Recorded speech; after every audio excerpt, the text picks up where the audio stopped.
And at this time, we're going to bring up our guest. We're really excited to have him on, Big Blue VCR. How's it going, my friend? Thank you so much for joining us and taking the time tonight. Really appreciate it. I'm doing good, Tom. Hank, how you guys doing?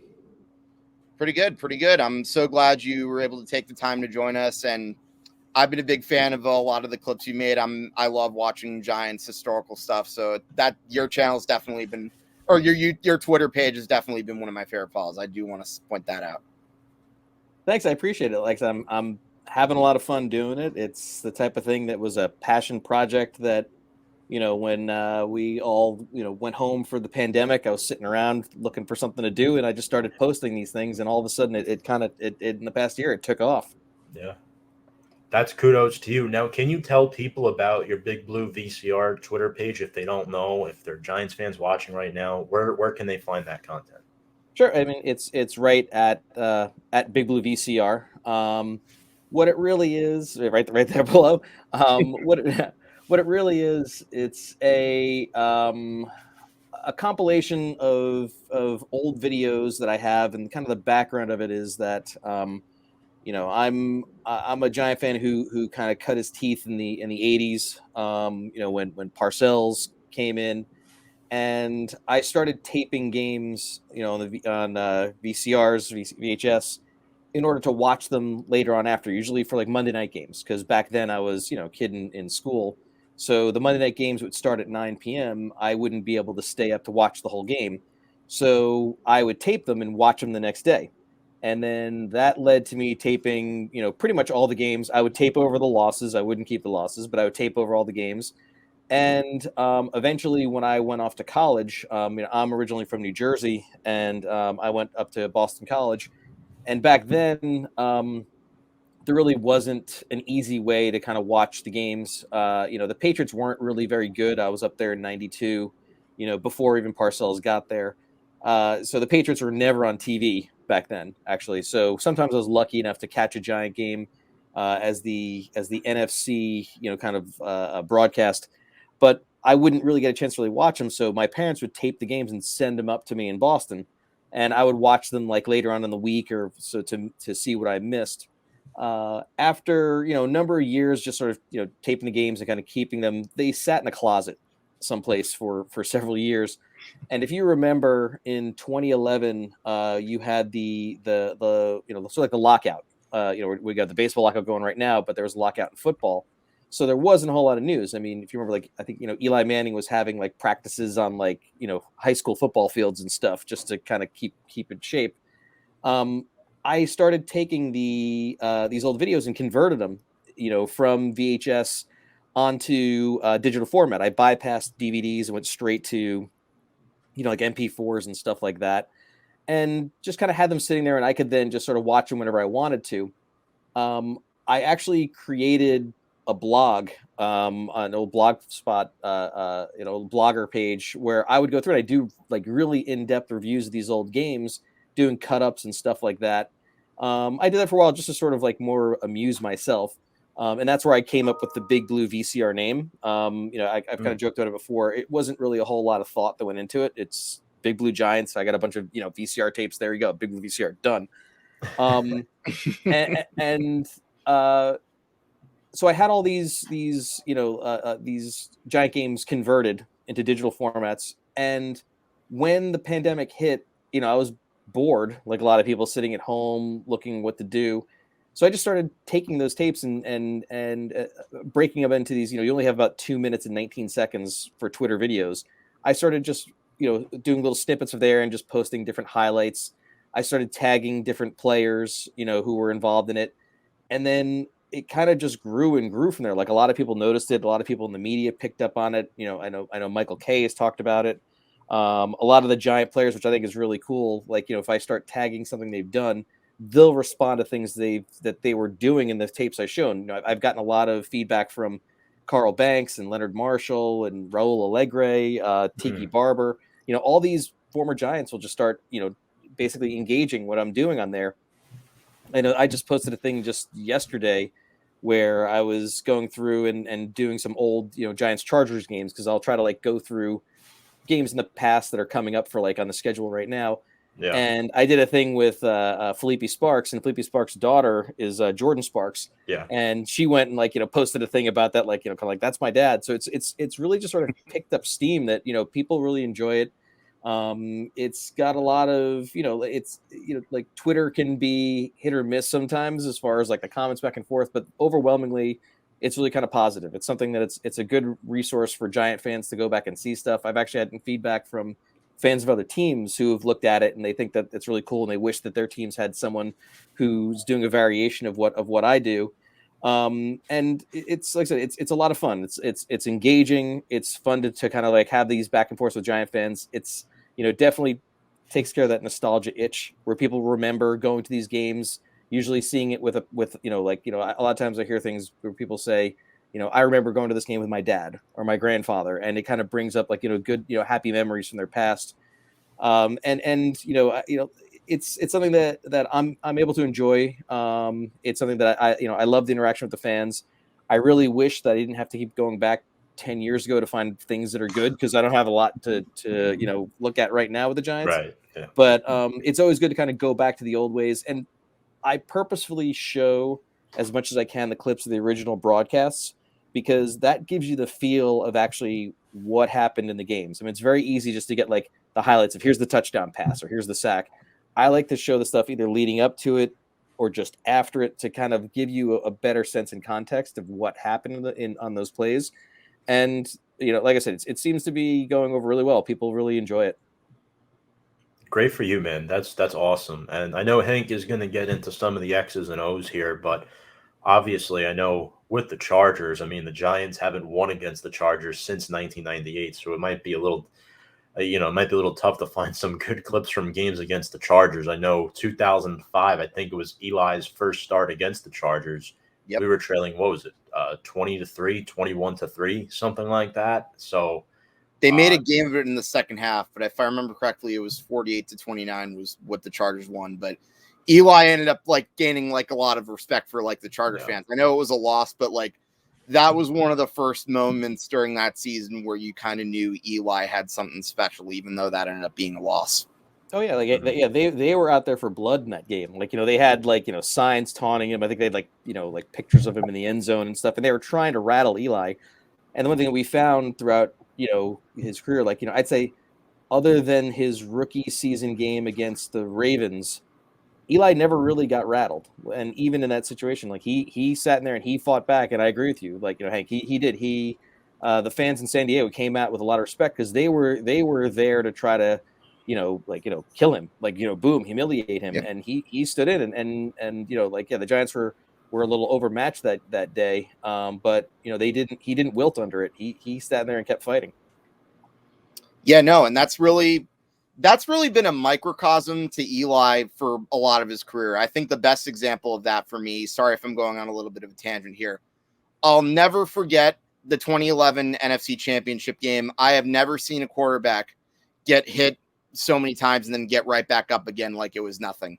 That, for me, probably just as much as the 2 Super Bowls itself, is one of those defining images of Eli Manning that like stick in my mind forever. Oh yeah, I mean, when you go back and you see like the beating he took from the Niners defense that day, like on that that kind of wet field, and there's the one player where he got drilled and like his chin strap is like up around his nose, and he's calling timeout because he's got the the awareness. And then even with the hits he took in that game, the strike he threw to Manningham for the touchdown to take the lead there in the fourth quarter, a lot of quarterbacks would have fallen apart well before that. And Eli doesn't get the credit for the toughness that he had as a player. And, knowing what we've seen now with, with Jones being hurt, and the fact that Eli really, never missed a game from injury. And it's not like he's someone who, when guys would come in, he would, he'd just dump it off. Like, he took some hits and he stayed in there and kept playing. I mean, even if you go back to 2007 in the Dallas game, he had a separated shoulder. And if you remember the story, the doctor's like, okay, you're going to miss a month. And Eli's like, no, I'm not. And he came back and he played the next week against Green Bay. I mean, they lost the game against Green Bay, but he went back out there. And I remember, if you watch the America's game, they talk about it, and they said the team had a lot of respect for him after that, he could have just been like, okay, I'll see you guys sometime in mid-October. Like, no, Eli went out there, did what he needed to do, managed it, and found a way to kind of keep playing. I also still have images of the stitches he got in his head. Remember that preseason game against the Jets? I believe it was August 16th, 2010. Oh yeah, that was the first game at MetLife when Yep. they botched the handoff and he ran into, I think, like Jacobs or something, and then his helmet came undone, and I think Jim Leonard hit him. So yep. Oh yeah, blood streaming down his head. So yep, and He just walked off in his own power. Like, yeah, he waved over to like Ronnie Barnes or whoever, and just kept going. He didn't pass out or anything. He tough guy. Yeah, I mean, and now we're kind of looking at the situation this weekend. Nobody knows. Is it going to be Mike Glennon, who practiced today, or is it going to be Jake Fromm, who it seems like a lot of the fan base wants to see? But before I get your thoughts on that, where do you stand with Daniel Jones and Joe Judge? Like, do you see this duo working out in the long haul, or do you only see this as a short-term thing right now? Because a lot of people have mixed opinions on it. Hank and I, we're pro Jones and we're pro Judge, but we also, like, before we brought you on, Hank pretty much just ranted on Joe Judge, how this was not one of his best coached games. It was actually a pretty poorly coached game in Hank's opinion. But, we seem to be on the line where we like Jones and we like Judge. We want them to succeed. Yeah, I mean, I'll take them. I know they're kind of tied together, but I'll take them one at a time. I'm rooting for. Obviously, I'm rooting for both. Like, I'm someone that I'm not a Giants fan who looks for someone to fail to then prove a point. If you're wearing the Giants blue, I'm going to root for you because I'm a season ticket holder. I've been a season ticket holder since '87. It doesn't do me any good to go to games and be miserable. I'm going to the Dallas game in a couple of weeks. I know it's going to be me and 7 million Cowboy fans. I hate that. But I'm rooting for it to work out. When it comes to Judge first, when Judge came in for his initial press conferences, he said everything that is something that someone like me, a Giant fan in the 80s, wants to hear. Because, I was hearing the next version of Parcells, and I was like, just the way he was speaking. So all the stuff he was saying was something that I was on board with. I will say this, that this year, he has definitely taken a step backwards from where I would expect him to be. I'm a big believer that early in the season, you get hints of what's going to happen during the year that then either gets exposed more and more as we're moving along. If you go back to the Denver game, I remember being almost shocked at how many mistakes were happening in the Denver game that really seemed to be on the coaching side. I mean, you remember when we had the thing where Judge called the timeout after the review, or when there was a review and he got in trouble, and he said, "I just wanted to yell at the official." We were there. Yep. Yeah, I was at the stands for that thing, and I was like, "What is that?" I was like, "Okay, I get you want to maybe yell at the official, or is that cover because you didn't really know the rule, or whatever it was just bad. You're trailing at that point. It's the second half, and right there was sort of a clock management mess up that for me, I was like, that something's off. So all year long, something has been off with the coaching. Yeah. And I know that Garrett was not helping himself with anything. However, as we've seen these past couple of weeks, and granted you had Glennon in before, the Giants' offensive attack is severely limited. Offensive line, we know all that stuff. But the bottom line is that Judge came in here as sort of the CEO type. He was supposed to be the antithesis a little bit of Shermer, where Shermer really was an offensive coordinator who was acting as head coach because he was not fully. It didn't seem like he was fully engaged in everything. Judge was saying all the right things, where the head coach needs to be the CEO overseeing everything, but we have all these breakdowns where defense is in the wrong place. You have, again, they're not getting the call in time, and you're getting these delay games, bad penalties. So all the stuff that he's supposed to be the guy to clean up hasn't happened. So I'm a big believer also that Judge is still a young coach. We're still in weird times. I'm not ready to give up on him just yet, because I do think there's something there. But I think that this is the type of thing that when this season is over, he's going to reevaluate himself.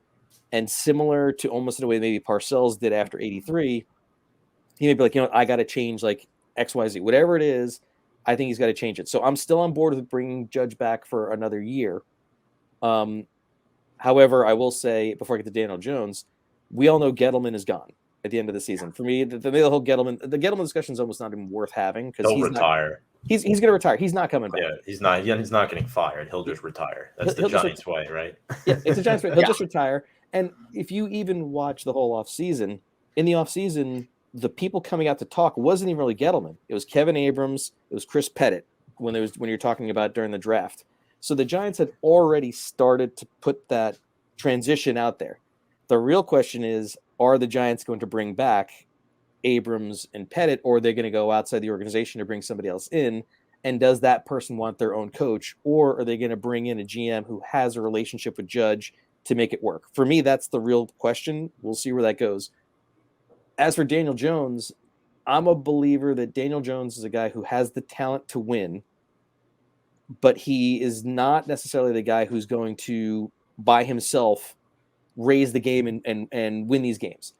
I saw a comparison to him that I think maybe is probably more accurate, which was, they're like, he's sort of like Ryan Tannehill, where Tannehill's a guy who won, he won games in with the Dolphins, got hurt, had a down year. Then he finds his sort of home in Tennessee because he gets a good running game, and he has the tools. Tannehill can run a bit. He's got a good arm, can do all those things.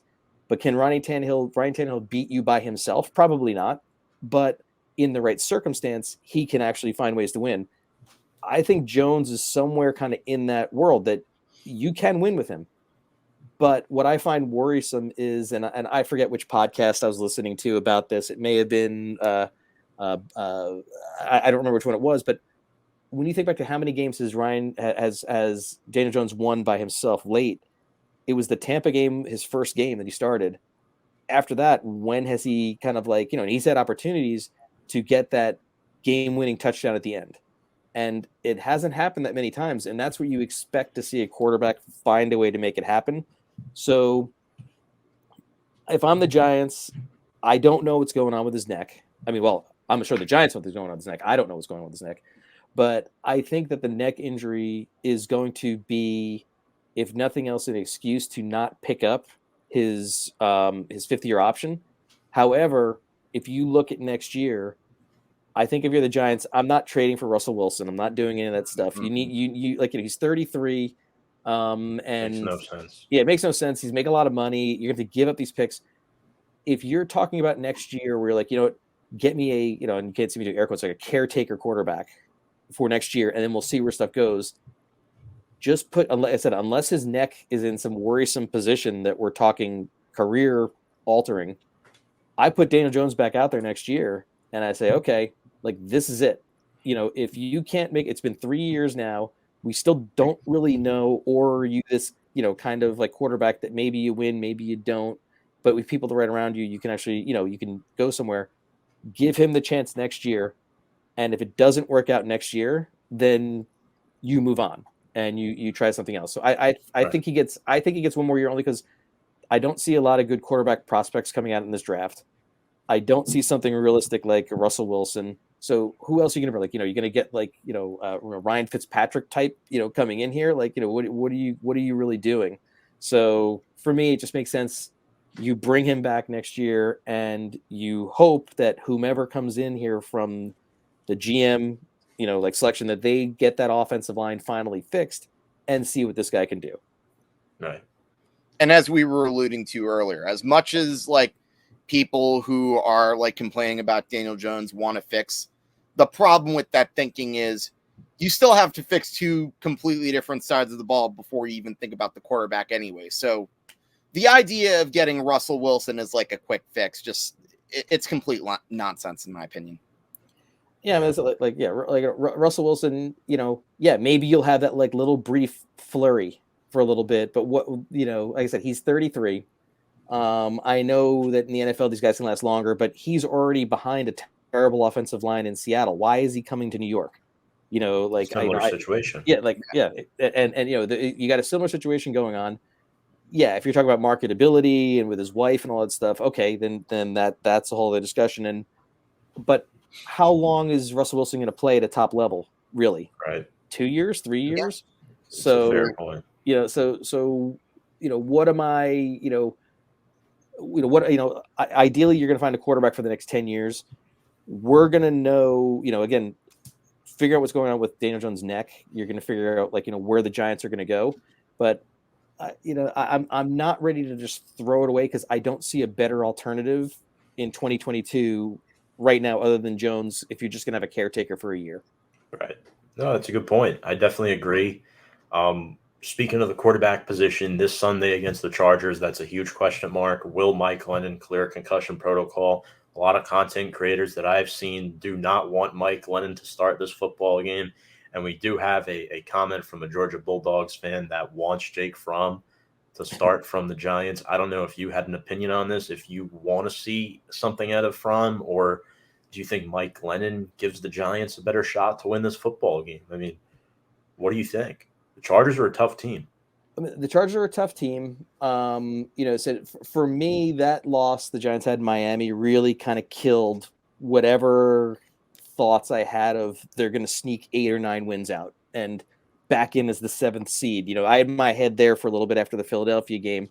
The Dolphin game, I think, ended all that. So I think that Mike Glennon obviously knows the playbook better than Jake Fromm does. So if you're a coach, the safer person is Glennon probably.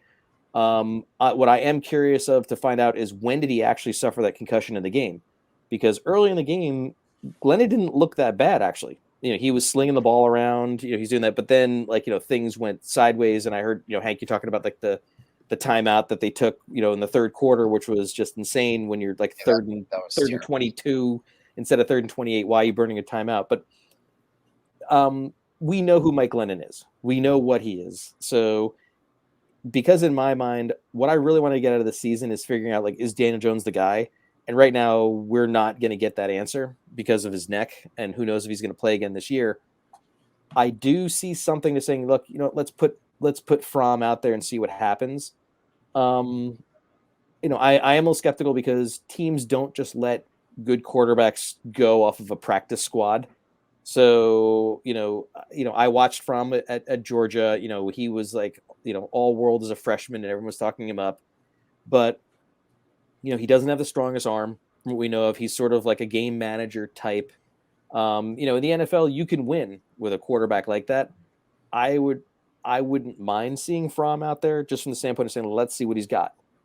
Even if he's not he's going to be the 10-year starter here, you do need to have a good youthful backup that's going through that. You don't want to keep going through Colt McCoys and going through Mike Glennon's. Maybe Fromm becomes that guy that is going to be there to be behind Jones. And also at the end of the day, we're sort of in a situation of what do you got to lose? Because, they're not really going anywhere. The Chargers are going to be a tough game. Although I would say that there's no dominant teams in the NFL right now. And if I heard right, I think the Chargers are having some COVID issues going on with their team. Yep. So who knows who's going to be showing up to play for them. I would not at all be shocked if they're going to be completely dismissing the Giants going in. So you get a team who's flat going in, the Giants could they pick them off? They could. I don't think that's going to happen, but I do think that if the Chargers come out flat, if they have an issue with their depth not being able to step up, this could be one of those sloppy type games that the Giants are in, and then Graham Gano kicks a 55-yard field goal and you win, 16-14 kind of weird thing. That's how I could. If the Giants are going to win, that's what I think it's going to be. Mm-hmm. If you tell me right now, who do you want to start, Glennon or Fromm? For me, I almost would rather see Fromm because I just want to see what he's got. I know what Mike Glennon has. I know right now we're not going to be, we're not winning 8-9 games to make the playoffs. So let's see what he has, provided he knows enough of the offense, because I don't want to just throw a guy out there who's going to be in a situation where you're setting him up to fail, because then you're not really helping anybody. Yeah, that's a good point. Yeah. I think, look, he's got a lot to play for if he does wind up playing on Sunday. At this time, I don't think he will, but Fromm could be auditioning for a potential long-term quarterback 2 position on this football team, as Noah just said, potentially a Josh McCown type player. If he can be a Daniel Jones backup, that could be an ideal scenario for this Giants team. But the three players you were talking about who are currently out on the COVID list are their two starting wide receivers, Keenan Allen and Mike Williams. Keenan Allen has over 900 receiving yards, had 2 touchdowns last week when they whooped the Bengals. The Bengals they beat by nearly 20 points. And then Mike Williams, who has 7 touchdown catches on the season. So those are their top two receivers right there. If they're not ready, if they don't get 2 negative tests before Sunday, we're talking about Justin Herbert trying to throw to guys like Jalen Guyton and Josh Palmer, guys that the three of us probably haven't heard of until maybe a day or two ago, if that, right? So now, and Chris Harris is the third, by the way. He's their number one corner, which is also concerning. Mhm. But looking at the way the Giants secondary has played the past couple of weeks, the emergence of guys like Xavier McKinney and Aaron Robinson, who I love, by the way. He's a great press man scheme corner that I think could really flourish in Patrick Graham's system. That's where you start to question yourself, I think, guys, and think, could the Giants take advantage of that? Could the Giants take advantage of the players that are out of this game? And now you key in on a guy like an Austin Eckler, who becomes the bread and butter of that Chargers offense. Yeah, I mean, and I think that's where if the Chargers were fully loaded, I would tell you the Giants have no chance. But because they have that, when you see a positional group get hit like that, usually a week later, like offenses don't recover that well because your timing is going to, like, so many offenses in the NFL are timing based. When you suddenly have different receivers in and you're down your top two receivers, that's what happens. That forces you to fundamentally change your whole offense. I mean, we know that from 2017, the Giants lost their entire wide receiver core against the Chargers when Odell got hurt and Marshall got hurt. Like you don't recover from things like that. So if their offense is not able to click, with Herbert back there, and they are forced to be more one-dimensional and dump things off to the tight end and to the running backs, you're playing into the Giants' hands more, because I think the biggest concern the Chargers will have is letting the Giants hang around. If you let them hang around, look, Saquon has been, disappointing this year, the injuries he's had going, but if you got a one-score game, he could, all of a sudden that stuff, he pops one and then you take the lead. Like we've seen this before where it may work out for the Giants, to the Giants' advantage. The Chargers really need to like jump on the Giants early, take like a score. If you take a 2-score lead early, I think this game is going to just be, it's going to go badly. But the longer the Giants hang around, and especially if they're having problems moving the ball on offense for the Chargers, that's going to allow the Giants to just sort of, make their plays. I said, they keep kicking field goals. That may be enough for them to find a way to steal one. So we're going to know, I think, pretty early in that game whether or not the loss, if assuming those wide receivers don't get the negative test and they can't play, whether the Giants are going to be able to steal it. Hey, you have on the game Sunday?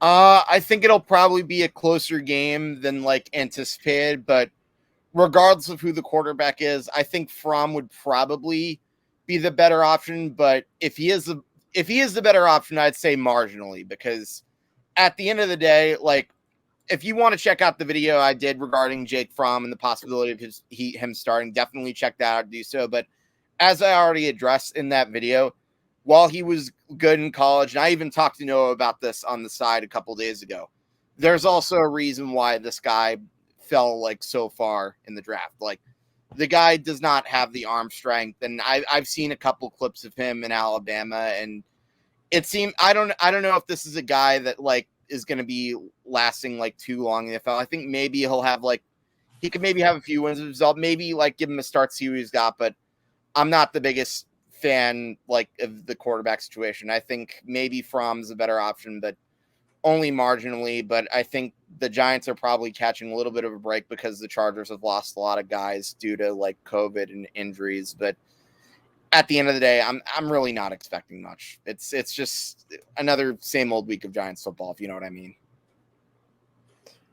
Yeah, I mean, I think you pretty much summed it up great. Now, I had one last question for you before we let you go. Now, the edge rushing unit, it seems to be a youth movement with guys like Aziz Ojolari, Quincy Roche, and even Ellerson Smith now in the mix, where Lorenzo Carter and O'Shane Zimenez have started to become afterthoughts. What do you think of that unit? Have they impressed you at all? Because obviously last week they were pretty good, but obviously you go and watch the film on these guys and make clips of them. Uh, what are you thinking of this edge rushing unit? Because I mean, they do have a lot of promise. I've actually, I mean, I'm disappointed in the way that looks like Zimenez is just not panning out. I had expected a lot more of him coming into the season. I guess maybe his shoulders hurt worse than we had all thought, but he's not obviously developed. Carter also, he was another one that flashed a few times. He lost the explosiveness after the Achilles. He's not kind of, I agree with you. I think both of those guys are now, they're on the outs.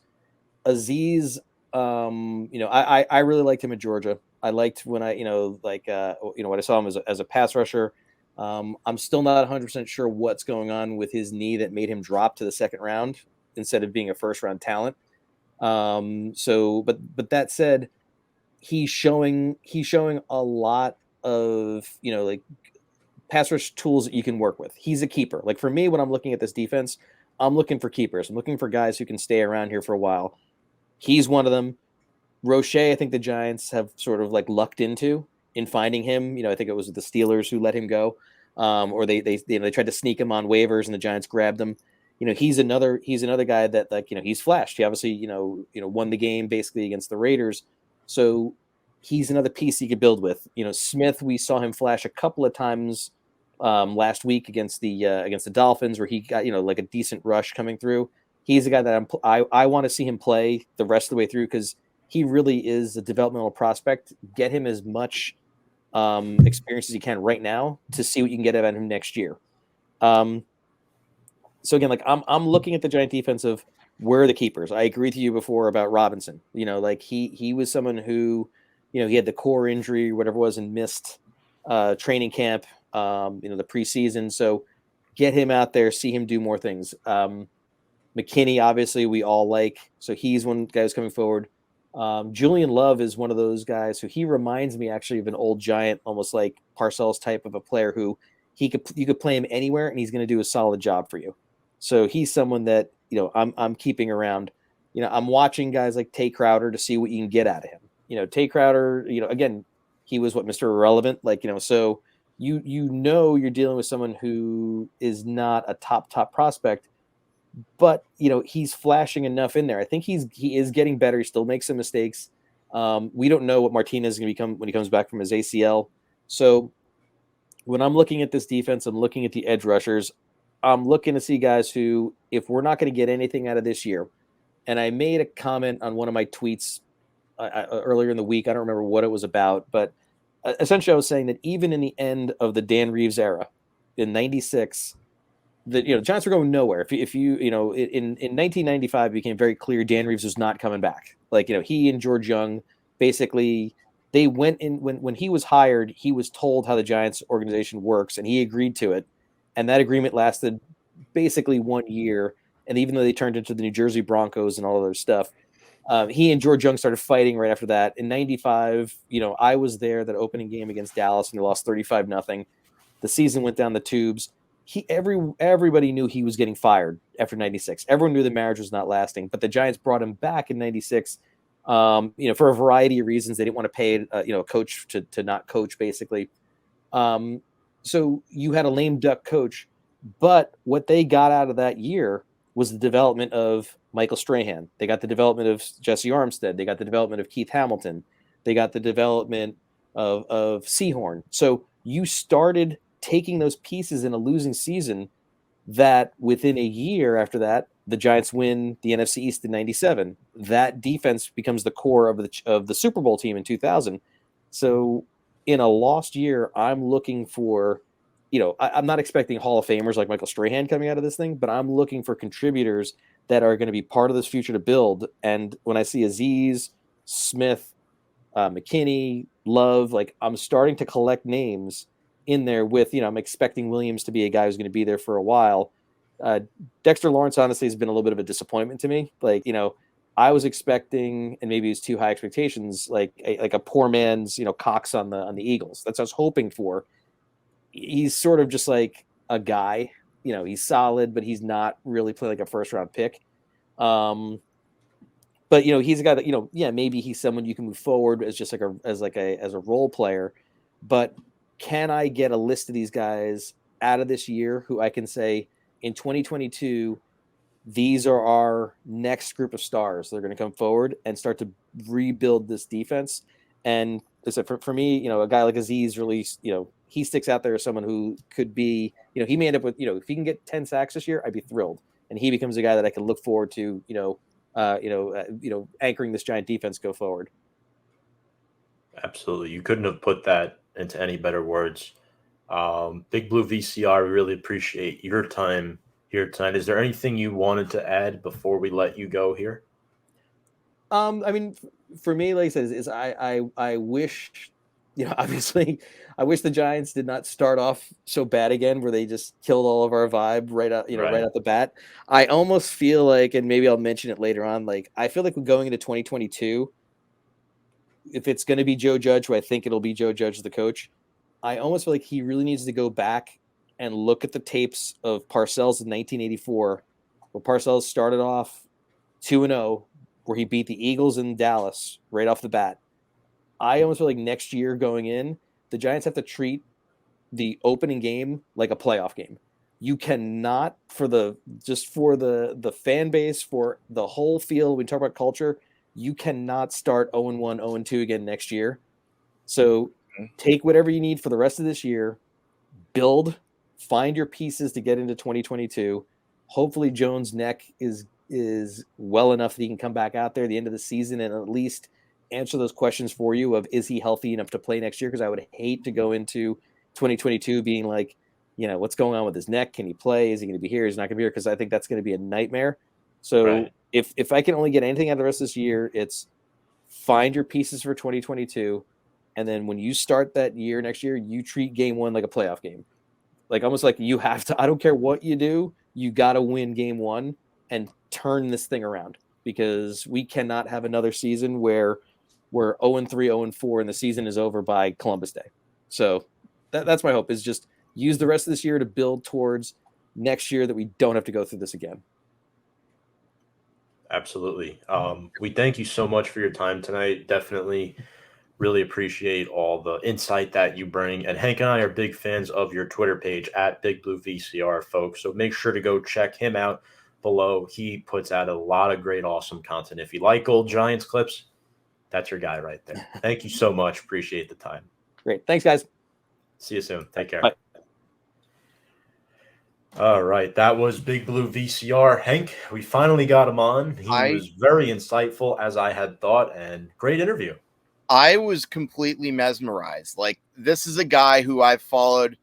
I don't know how long you followed him on Twitter, but I actually did know about the blog that he had written. I'd seen a few of his older posts from like maybe the 80s. I remember he wrote about that New Year's Eve game where they beat the Raiders, clinched the division in 1989.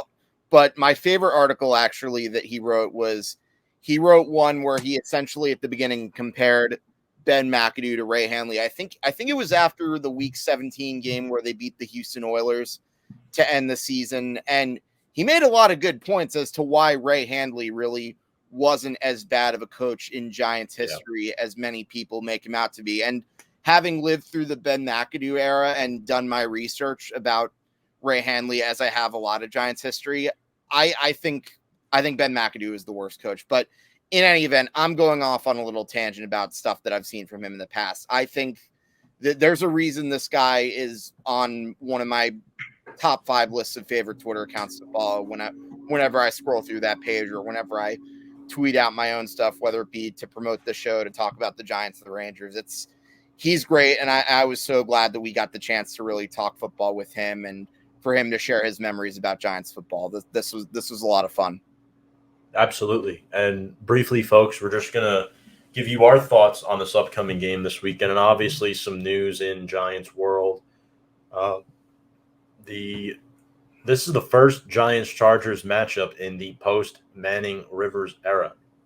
Last meeting, 2017, Chargers won 27-22. The Giants have been practicing all week in Arizona, and this is the first time the Giants will be playing the Chargers in the city of Los Angeles. And fun facts about this series: Chargers lead the all-time series 7-5, but the Giants have dropped 4 straight. As we mentioned at the beginning of our segment with Big Blue VCR, the Giants have not beaten the Chargers since 1998, and they haven't won in the city of LA since they played the Rams back in 1990. Wow, Hank, that was a good one you threw in there. Yes. My God.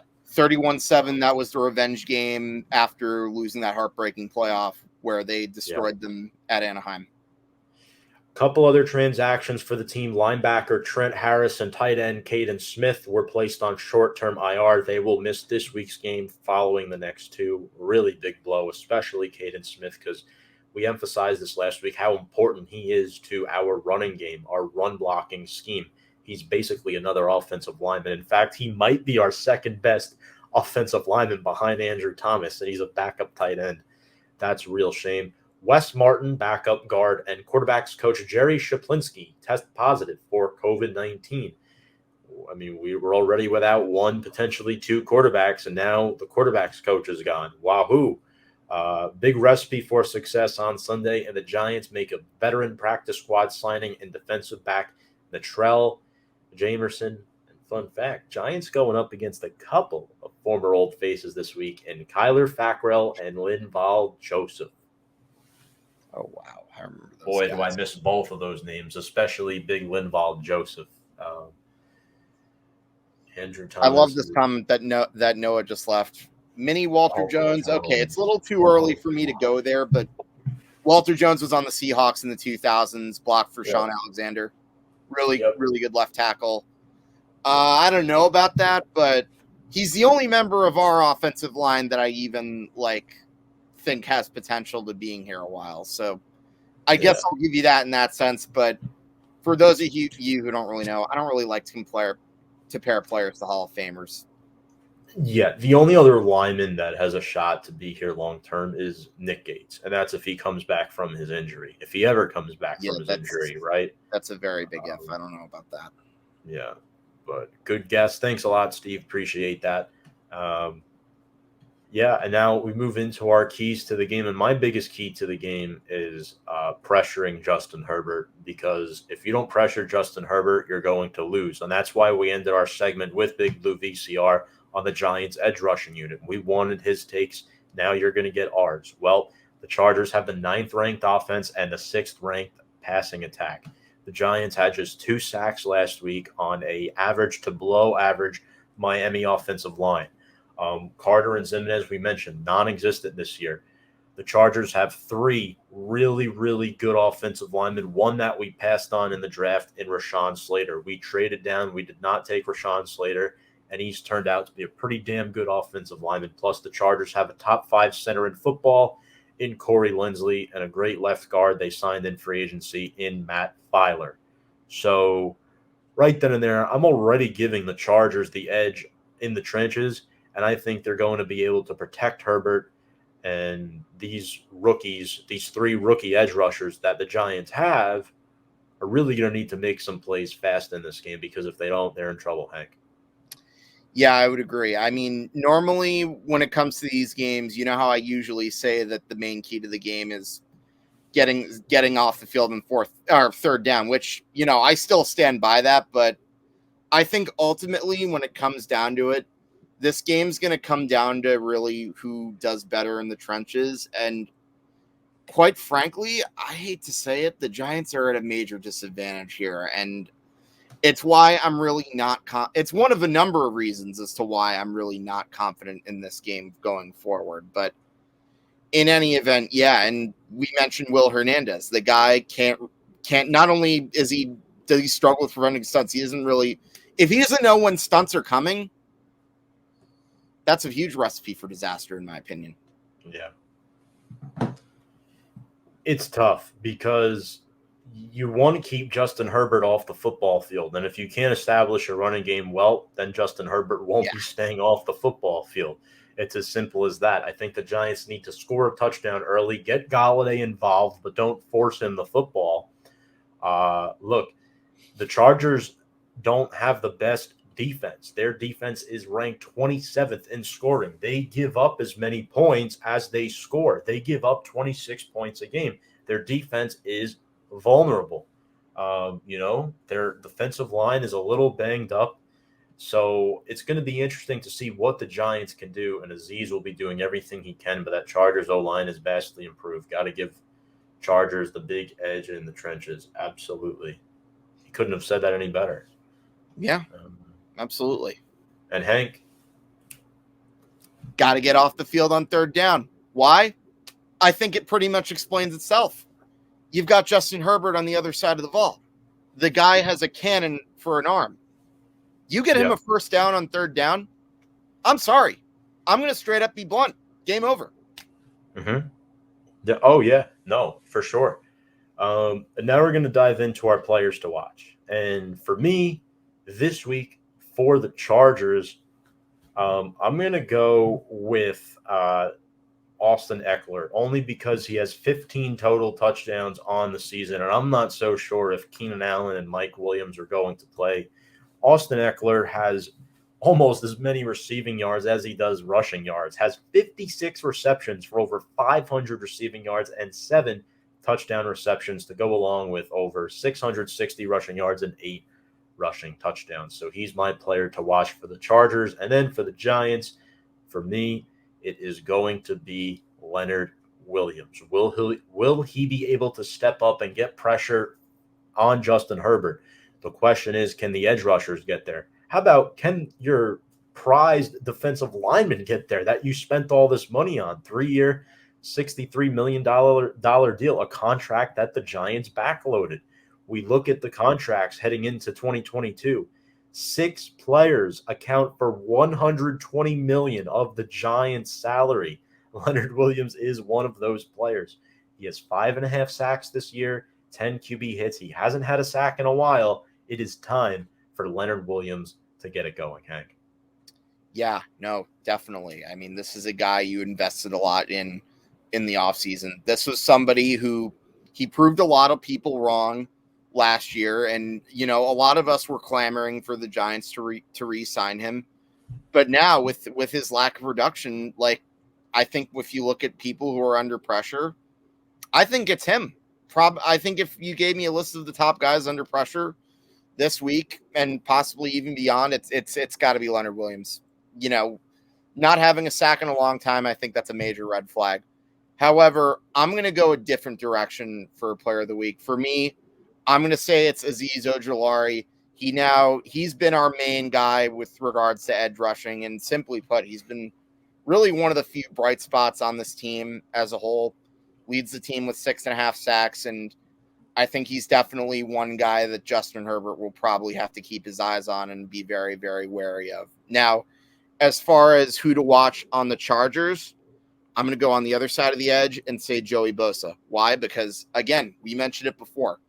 One of the big keys to this game is the trenches. And as we mentioned, the Chargers have a major advantage in that department over the Giants. And quite frankly, I don't know who's going to stop this guy. He leads the team with 7.5 sacks.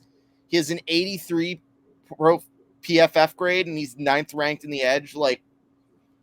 If the Chargers win this game, if there's anyone that's going to be giving Daniel Jones headaches, or not Daniel Jones, I'm sorry, whoever they're going to start at quarterback. We don't even know. It's Thursday night at 8 o'clock. Whoever starts at quarterback, he's going to get headaches dealing with Joey Bosa. So, yeah, those are my players to watch. You might as well start Joe Schmo at quarterback at this point. I don't even know what else to say. No, it's not good. Like I kind of alluded to earlier, I really don't know if it's going to make a difference who starts the quarterback. No, and another thing, too, if Mike Williams plays for the Chargers, this guy averages over 15.5 yards a catch. I mean, this guy has 55 catches for nearly 900 yards on the season, had 110 receiving yards on just 5 catches last week against the Bengals. Really good secondary. they just spent a lot of money on William Jackson in the offseason. So, look, that's going to be a tough matchup for Bradbury or Aaron Robinson because Adoree Jackson is not likely to play. Kenny has to step up for the Giants. Galladay, get him the ball, get him his first touchdown. It's going to be interesting to see what the Giants are going to do against this Chargers defense. Then the injury report. Well, Jones, limited with a neck, probably not going to play. Mike Glennon, concussion, limited. Has not fully cleared concussion protocol just yet, but signs are pointing up to Sunday. Sterling Shepard, Saquon Barkley, Kadarius Toney, and Kenny Galladay were all limited in practice. Those are probably the 4 best skill players on our team. Not probably, that is a fact. Adoree Jackson did not practice with a quad. He is on the verge of missing his second straight game, and you could blame me for that because I was the one that said Adoree Jackson, surprisingly, who had the biggest injury tag on his name, has been healthy the entire season. Well, jinx.